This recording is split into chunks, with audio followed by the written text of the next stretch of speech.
So this is a physics problem dealing with speed with two objects. One starts at rest. Type easy.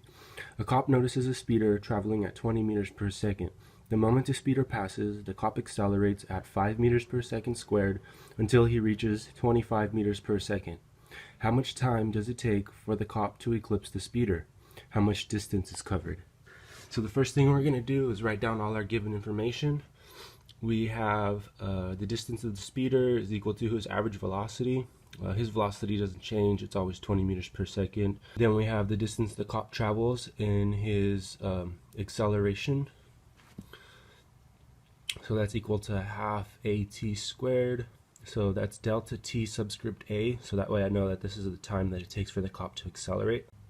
So the time it takes for the cop to accelerate is found by finding out how long it takes him to reach his speed of 25 meters per second. So we have velocity of the cop, subscript 1, so that way I know that this is the first segment, his acceleration segment. VCO, this is when he's at rest, or the beginning of our segment.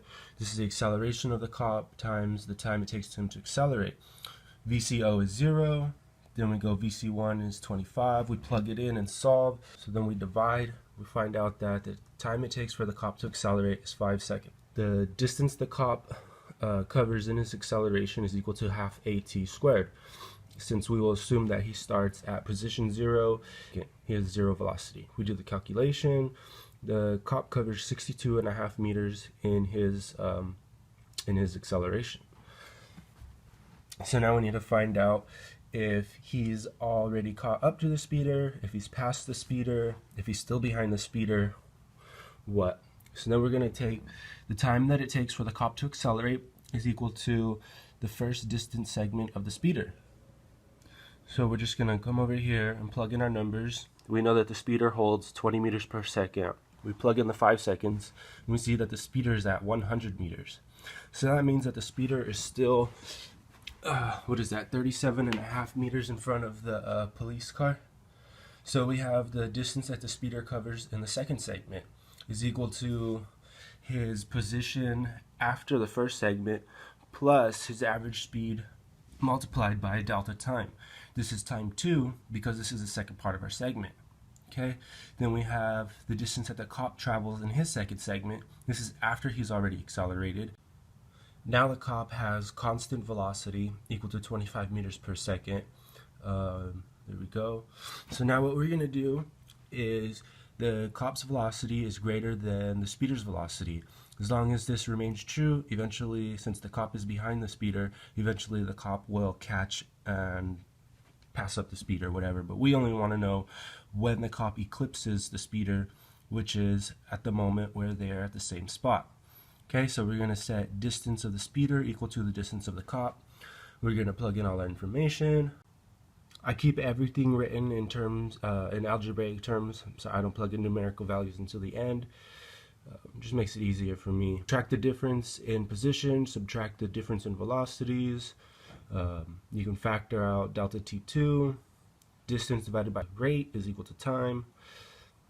And there we go. That's delta t2. Sorry for the little smudge. Okay, so then we have the 37.5 meters that the speeder is ahead of the cop divided by the difference in their speeds, which happens to be 5 meters per second. This is not the acceleration. Remember, acceleration is 5 meters per second squared. So this is the difference in their speeds and their velocities. Okay, that gives us delta t2, which is the second part. Now we have delta t subscript to, meaning time total. This is equal to the time from the first segment plus the time to the second segment. So the first segment was 5 seconds. Second segment was 7.5 seconds. Add those together. Time total is 12.5 seconds. Now the distance that they covered for the speeder, he maintains constant velocity 20 meters per second. Multiply that by the time. Time total 250 meters. Okay, so let's see if that holds true for the cop.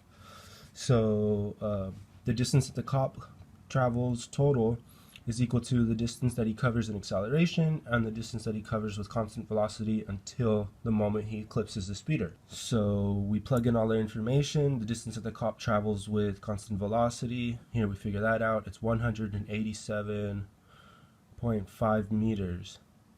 Okay. Distance the cop travels total is 62.5 plus 187.5, 250 meters. All right. And you can see that their distances or their positions are both 250 meters, which is exactly what we wanted. Okay.